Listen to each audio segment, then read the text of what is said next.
Hola, mi nombre es Pilar Salazar y hoy estoy aquí para hablarles del SIBO. ¿Y qué es el SIBO? Pues por sus siglas en inglés, SIBO significa sobrecrecimiento bacteriano en el intestino delgado. Y es que resulta que nuestro intestino delgado, sobre todo en su parte proximal, contiene una cantidad de bacterias relativamente pequeña. ¿Por qué? Porque ahí hay ácido gástrico, ahí está muy próxima la válvula ileocecal, hay acción de enzimas pancreáticas. El mismo movimiento del intestino delgado hace que la cantidad de bacterias es relativamente pequeña. Resulta que hay sobrecrecimiento para algunos autores cuando hay más de 10 a la 3 unidades formadoras de colonias. Esa es la unidad de medida de estas bacterias, de las bacterias en el intestino. Y entonces, según la literatura, cuando hay más de 10 a la 3 bacterias, vamos a ver cómo determinamos eso, cómo sabemos eso y qué pasa cuando eso ocurre. Pues este síndrome causa síntomas gastrointestinales que son muy difusos porque corresponden también a muchas otras patologías, pueden estar presentes en otras patologías. El cuadro es diverso, pero más o menos los pacientes tienen diarreas. Algunas veces pueden esas diarreas estar alternadas con estreñimiento. mm, Pueden tener, debido a esas bacterias y a otras cosas que vamos a ver enseguida, pérdidas de peso inexplicables en un primer momento, después explicadas por las otras cosas que pasan. Se va generando malnutrición por déficit de absorción de nutrientes, por déficit de ingesta también. Puede haber alteraciones en el apetito, dolor abdominal, en algunos pacientes náuseas, hinchazón del abdomen, sensación como de estar lleno después de comer y que les persista eso por mucho tiempo, permanecer como con esa sensación de estar llenos o de no poder ingerir más alimentos. Consecuentemente se va presentando también fatiga. Es muy conocido este síndrome de sobrecrecimiento bacteriano del intestino delgado en el ámbito de la cirugía, porque resulta que clásicamente se ha descrito después de cirugías abdominales, especialmente de resecciones de alguna parte del estómago por bypass gástrico o por carcinomas o por alguna patología en la que haya que hacer estos procedimientos, cómo después de eso se presentan alteraciones que pueden generar crecimientos de bacterias en el intestino delgado. Resulta que hay otras patologías, otras preexistencias en las que se puede presentar eso. Por ejemplo, personas que tienen divertículos en el intestino delgado, no los clásicos del colon, sino divertículos en el intestino delgado, fístulas, algunas adherencias por cirugías anteriores, también pueden presentar este síndrome. Pero también en otro tipo de enfermedades, como enfermedades inflamatorias intestinales, colitis ulcerativa, enfermedad de Crohn, en la enfermedad celíaca, en alteraciones por el gluten, en diabetes, en esclerodermia, en enteritis por radiación, o sea, personas que han sido irradiadas y tienen esa inflamación en el intestino. Mm, Personas que no han tenido nada de eso, pero han tomado medicamentos que disminuyen la motilidad intestinal, algunos narcóticos para dolores y para otro tipo de patologías, algunos medicamentos que se les denomina anticolinérgicos, disminuyen el movimiento intestinal, algunos antidiarreicos, eh, hipo o acloridia, o sea, falta de ácido gástrico, disminución de su ácido gástrico por cirugía, o también por gastritis autoinmune o por antiácidos, por uso de antiácidos durante tiempos prolongados. Ojo con eso, también ese uso de antiácidos por tiempos prolongados podría causar alteraciones en absorción de nutrientes o en motilidades intestinales. Algunas gastroenteritis o algunas intoxicaciones alimentarias también pueden producir este síndrome. Y pues el uso crónico de laxantes. Pues eso, resulta que últimamente hemos visto y recibido muchos pacientes que han tenido una infección intestinal que ni siquiera se ha conocido la etiología o algunos sí se ha tratado y se ha conocido, pero han tenido diarreas y cuadros así abruptos después de un viaje o después de comer en un sitio determinado, tienen una gastroenteritis, una enfermedad diarreica aguda y después de eso empiezan a tener problemas, muchos problemas intestinales con todos esos síntomas que vimos anteriormente y de larga evolución, o sea, no se mejoran, no se mejoran, no se mejoran y siguen estando muy, muy, muy mal de su parte digestiva después de eso. Claro, ya vimos entonces, hay malnutrición y pérdida de peso porque no se absorben bien las grasas, los carbohidratos, las proteínas, hay deficiencia de vitaminas, sobre todo las vitaminas que se absorben por las grasas porque no hay buena absorción de las grasas. Hay alteraciones de la vitamina B12 sobre todo, que es la que más se sintetiza y se utiliza ahí en el intestino delgado y por falta de absorción de nutrientes específicos y muy importantes como el calcio, hay osteopenia, hay posibilidades de que ese calcio se deposite en los conductos renales y se pueda producir litiasis, o sea, cálculos en los riñones, clásicamente conocido como eso. ¿Cómo sabemos que una persona tiene este síndrome de sobrecrecimiento bacteriano en el intestino delgado? ¿Cómo lo diagnosticamos? Entonces, hay pruebas que nos ayudan a saberlo, a confirmarlo. Una de las pruebas es medir la cantidad de hidrógeno producido. Esto se produce porque hay un metabolismo de hidrocarbonado, o sea, cuando se le da a una persona 10 gramos de lactulosa o 75 gramos de glucosa, o sea, unos tipos de azúcares específicos, resulta que ese exceso de bacterias que se queda ahí, que está ahí en el intestino delgado, va a producir un exceso de ese producto del metabolismo de ellos, o sea, va a producir muchísimos gases que se pueden medir, que se puede poner un atrapador de esa exhalación en el paciente, medir esa cantidad de hidrógeno producido y entonces ahí podemos ver que azúcares, sobre todo de los que consumimos diariamente en la dieta, como los presentes en las frutas, en algunas verduras, como la fructosa, como el sorbitol, no son bien digeridos, se acumulan y producen una gran cantidad de esos hidrocarbonados. Resulta que ese aire expirado debe medirse en un primer momento, debe esperarse un tiempo también y volverse a medir luego para ver si aumenta esa cantidad de gas medible expirado. Y hay consensos, más o menos un buen consenso de que si a los 90 minutos se vuelve a medir y hay elevaciones de esos gases específicos, entonces se puede decir que si hay mala absorción de esos nutrientes, que hay mucha producción de gases a través de azúcares que se están quedando ahí en el intestino delgado y sobre todo que esas bacterias, que ese exceso de bacterias están produciendo una producción, están generando una producción excesiva de esos gases ahí.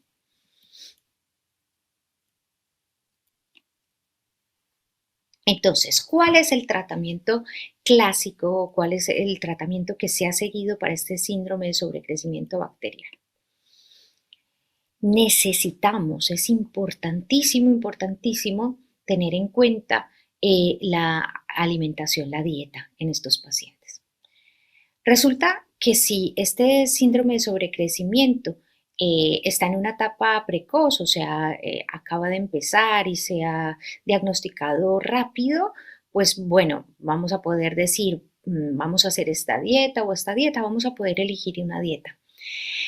Muchas veces las personas nos vienen ya en un estado de mucho tiempo, de haber estado mucho tiempo con un crecimiento muy grande de bacterias ahí, con una alteración inmensa de producción de gases ahí en el intestino delgado, que ha generado daño en la mucosa intestinal, que ha generado daños en la absorción de nutrientes a largo plazo y también que ha hecho que cada vez estas personas toleren menos alimentos. En un principio, pues les sienta mal dos o tres cosas, pero va generando rápidamente una intolerancia a muchísimos tipos de alimento.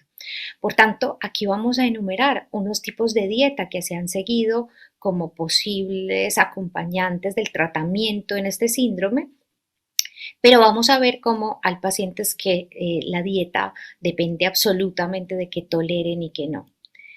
Hay una dieta que se llama la dieta de carbohidratos específicos. Esta dieta de carbohidratos específicos, ¿qué hacen? Eliminarles a los pacientes todos los carbohidratos complejos, cereales, legumbres, azúcares, patatas, boniatos. ¿Para qué? Para que esas bacterias no tengan tanto sustrato a través de esos carbohidratos para producir gases que generen todas esas molestias en el paciente de distensión abdominal, de dolor, de alteraciones ahí. Y entonces se les quita todo esto. Es como una dieta paleo, pero ahí pueden comer carnes, pueden comer pescados, huevos, vegetales y permiten algún tipo de frutas con poco azúcar. Hay otro tipo de dieta, la dieta GAPS, por sus siglas en inglés. Esta dieta elimina cereales, elimina legumbres también, además de todo lo que vimos en la anterior, elimina lactosa, todos los edulcorantes, pero permite la miel. Eh, en esta dieta GAPS no solamente se preconiza que comen, sino que también se les hace desintoxicación, suplementación con algunos probióticos, ácidos grasos esenciales, también les dan vitamina A para la mucosa intestinal, enzimas digestivas, o sea, esto ya es un protocolo como más completo de trabajo. La dieta que últimamente más se ha elegido para el tratamiento o el acompañamiento del tratamiento de estos pacientes es la dieta que se llama FODMAPs. Es una dieta exenta de oligosacáridos fermentables, por eso la O, disacáridos la D, monosacáridos la M y polioles, o sea, polialcoholes. Entonces, ¿qué retira? Retira azúcar, incluido miel, melazas, jarabes, siropes, lactosas, edulcorantes como el sorbitol o el xilitol, que son polioles o polialcoholes. Tampoco incluye legumbres, tampoco incluye frutos secos, ajos, cebollas, pimientos, alcachofas, coles, espárragos ni champiñones. O sea, todo lo que es muy potencialmente fermentable se retira. Y en general todos los cereales, sobre todo el trigo y los lácteos. ¿Qué pasa con esta dieta FODMAPs? Claro, al retirar todo lo que pueda producir exceso de gases, exceso de fermentación, exceso de producción de esos gases que veíamos ahora en la prueba por estas bacterias, pues bueno, tranquiliza mucho, calma mucho el hinchazón, calma mucho los gases y genera mucha tranquilidad a nivel intestinal, pero es una dieta que está muy restringida al no tener fuentes de producción de energía. El paciente se queda más cansado, más agotado, con menos energía y hay un peligro de malnutrición si esta dieta se mantiene por mucho tiempo. Entonces, cuando genera como tanto bienestar a nivel intestinal, los pacientes generalmente por miedo a volver a sentir eso, les da miedo volver a consumir estas cosas y no saben qué comer y qué no comer. Y si la mantienen en el tiempo, entonces eso va generando malnutrición, alteraciones en el peso y todas esas consecuencias que veíamos antes. Por lo tanto, una dieta FODMAPs debe ser una dieta acompañada por un profesional, muy acompañada y muy de la mano, para que al retirar todo esto pueda hacerse por cortos periodos de tiempo. En nuestra experiencia con nuestras nutricionistas, hacemos esta por una semana, 2 semanas como máximo, y eso muy acompañada del paciente. Y luego permitimos el consumo de algunas de estas cosas, o sea, reintegramos a la dieta algunos de estos componentes para que el paciente tenga energía, sobre todo para que tenga de dónde mantener su peso, sobre todo en pacientes muy delgados, esto es muy importante. importante, muy importante. Pacientes que estén teniendo hipotensiones o hipoglicemias hay que cuidarles mucho de no retirarles todas las fuentes de energía. Y luego volver a hacer estos periodos. ¿Cuál es la finalidad de esta alimentación? Acompañar el tratamiento, o sea, para que mientras el tratamiento se va haciendo, lo que vamos a ver ahora, se esté haciendo, el intestino esté con menos sustrato para esas bacterias y menos molestias para el paciente, pero intentando recuperar el consumo de cosas básicas importantes poco a poco, con mucho cuidado, pero sí estar vigilante de hacerlo. Entonces, al mismo tiempo que hacer la dieta sola no nos va a servir si no hacemos un tratamiento. El tratamiento necesita que acabemos con esas bacterias que están ahí en esa parte del intestino y muchas veces de ellas, pues unas bacterias que producen muchas alteraciones. Entonces, necesitamos hacer un tratamiento antibiótico. Se ha dicho que es importante hacer ese tratamiento por 2 a 3 semanas.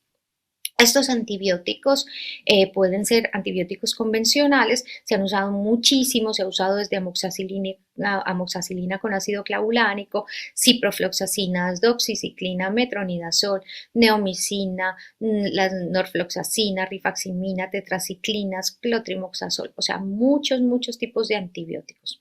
Estos antibióticos sistémicos. Pero también hay otra línea que usa antibióticos que tengan acción solamente luminal, o sea, que tengan la menor absorción sistémica posible, que solo actúen ahí en el tracto digestivo y que vayan directamente a esas bacterias gram negativas que están ahí en el intestino sobrecrecidas. Una de las que más se usa es la rifaximina. Algunos médicos la utilizan asociada a neomicina. ¿Qué pasa? Hay muchos pacientes que no toleran esto, entonces algunos pacientes vienen y te dicen, ¿y si yo no puedo tomar estos antibióticos? ¿Por qué? Porque ya los he tomado durante el tiempo que me han preconizado y no he mejorado, o porque me sientan mal, o porque tengo resistencia a ellos, o porque tengo alergias o sensibilidades aumentadas a ellos, o porque cuando me tomo los antibióticos el sistema inmunológico se me vuelve loco, tengo candidiasis o tengo cualquier otra infección y se me aumenta cuando tomo los antibióticos. Entonces ahí decimos, ¿y qué hago entonces? Pues es que resulta que hay también muchísimos estudios que muestran que algunos aceites esenciales tienen una propiedad bactericida grandísima, una propiedad antifúngica también grandísima. De ellos, los que más se han estudiado y se han hecho pruebas in vitro e in vivo sobre ellos es el aceite esencial de orégano. Aquí tenemos que usarlos por un tiempo largo. Aquí tendríamos que usarlos más o menos por 4 semanas, algunos pacientes hasta 6 semanas.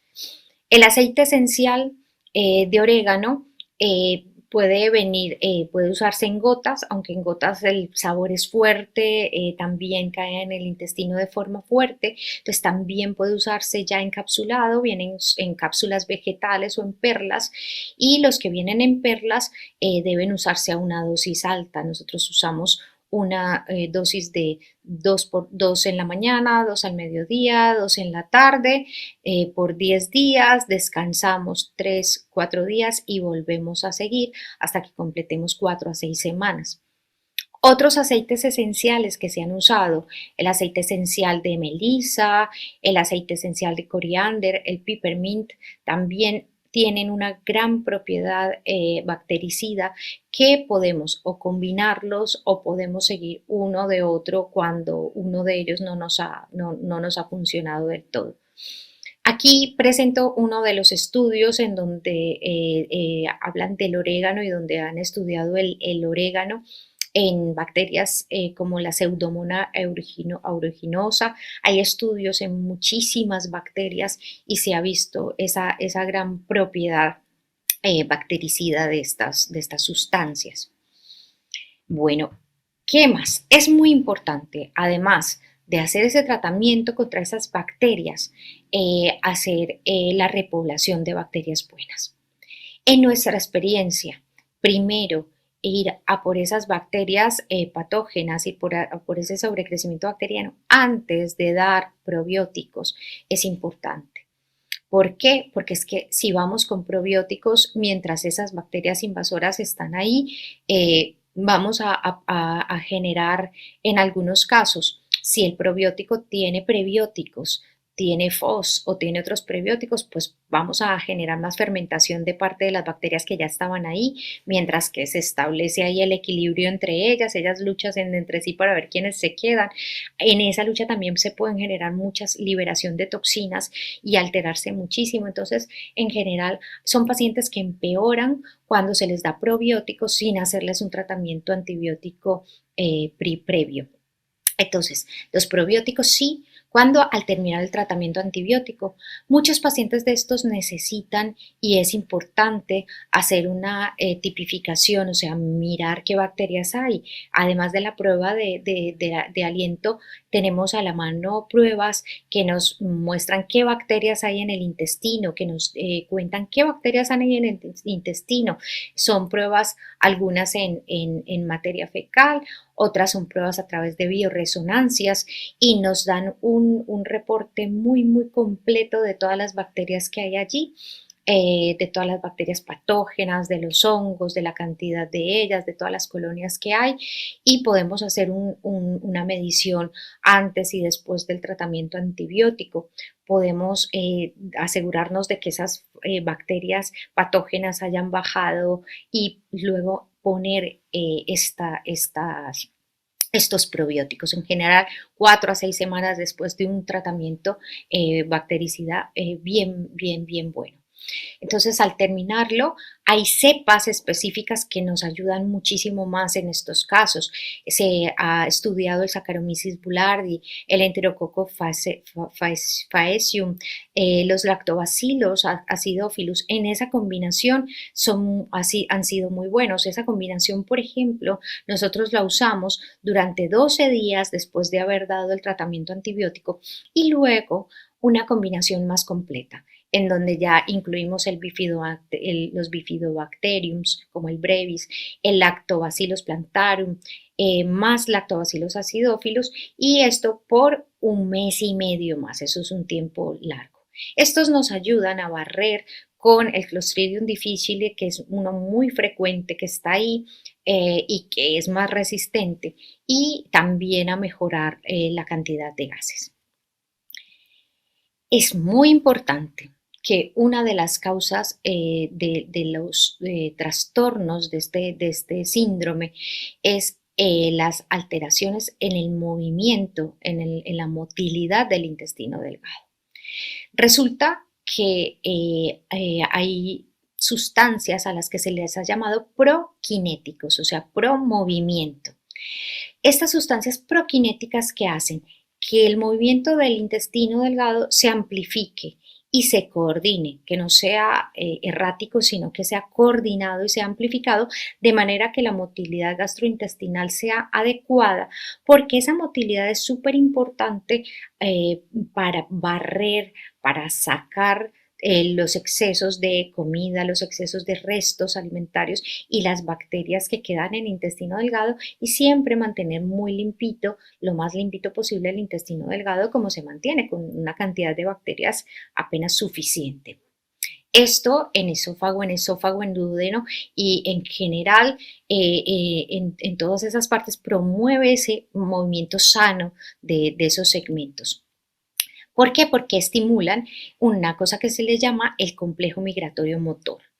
El complejo migratorio motor hace que se muevan esos segmentos durante el ayuno o entre comidas, como decíamos, para barrer. Es una actividad involuntaria para que en ese tiempo que no estamos comiendo, todas esas cosas faciliten el movimiento de sustancias, el avance de sustancias, por eso se le llama pues el movimiento barrendero. Resulta que ese complejo migratorio motor es uno de los que está alterado típicamente en este síndrome. Y esto es una de las grandes causas de este síndrome.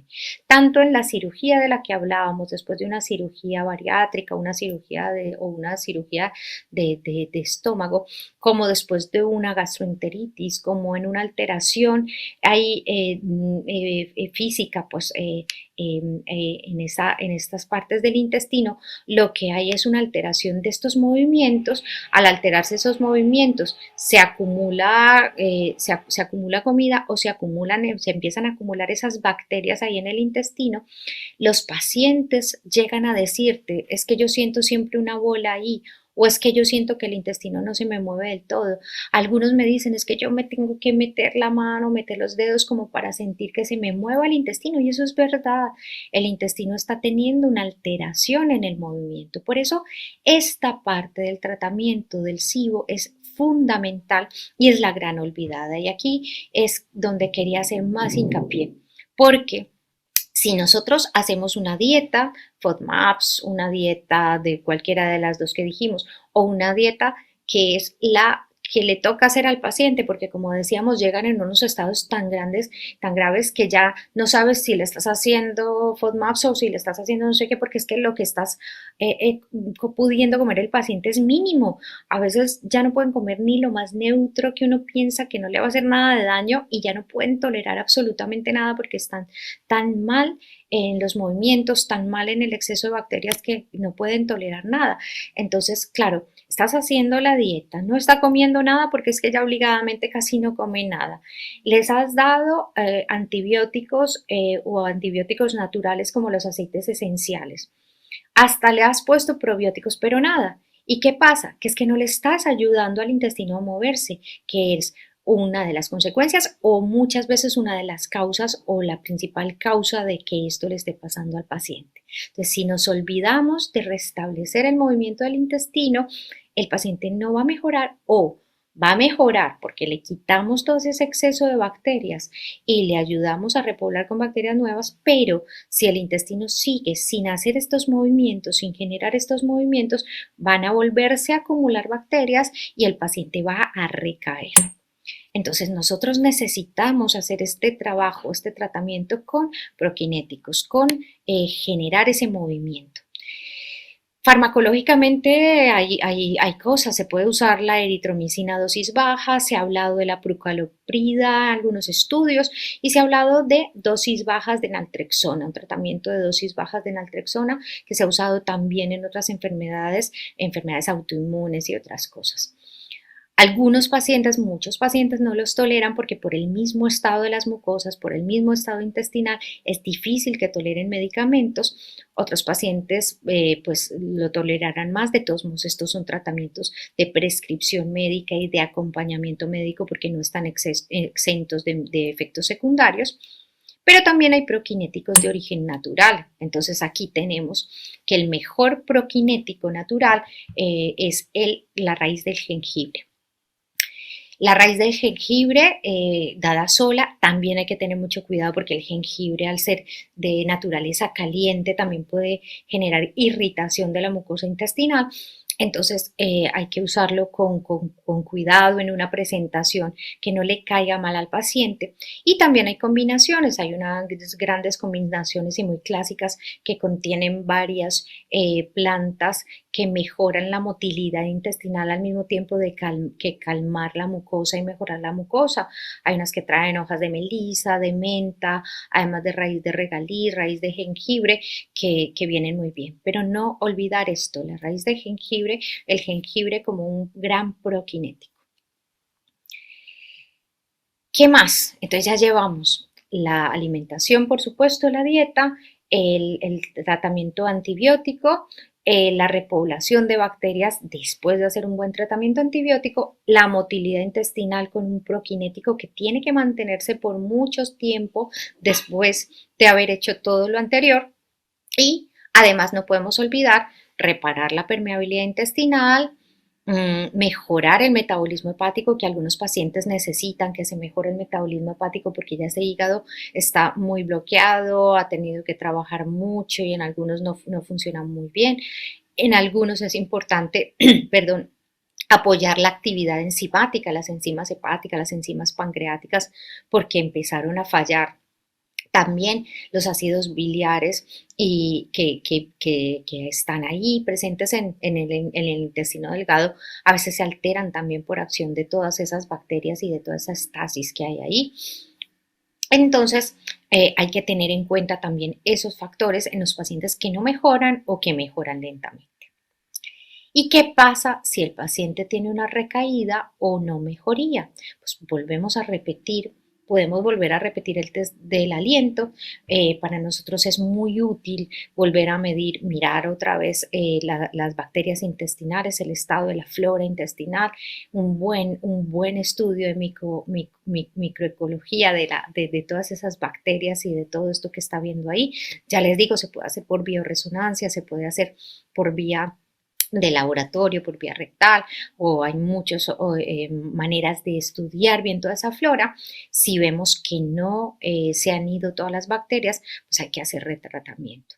Causa muy frecuente de recaída, causa muy frecuente de fracaso terapéutico, no ayudar al intestino a moverse nuevamente, o sea, no ayudar con esos prokinéticos. Esa es una causa muy frecuente, porque ya lo veíamos, si no se mueve el intestino, vuelven otra vez a acumularse restos alimentarios o vuelve a acumularse otra vez la formación, la creación o la llegada de bacterias patógenas y volvemos otra vez a estar en el mismo estado. Entonces, muy importante la motilidad intestinal, no olvidarla, no centrarse solamente en tratar las bacterias.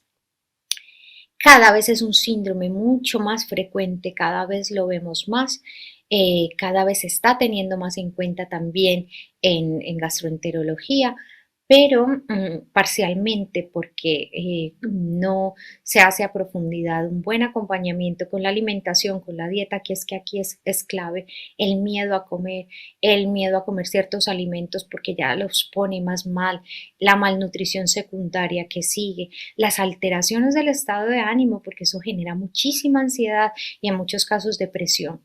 No solamente por el estado en el que se encuentran, sino también por el déficit de nutrientes que va alterando también neurotransmisores, o sea, también fisiológicamente se va generando un estado emocional mental alterado. Entonces, necesitamos acompañar a estos pacientes con mucha paciencia, con mucho amor también, con mucho juicio en lo que estamos haciendo y tener en cuenta todos estos aspectos que hemos visto para que haya éxito en el tratamiento. Muchas gracias.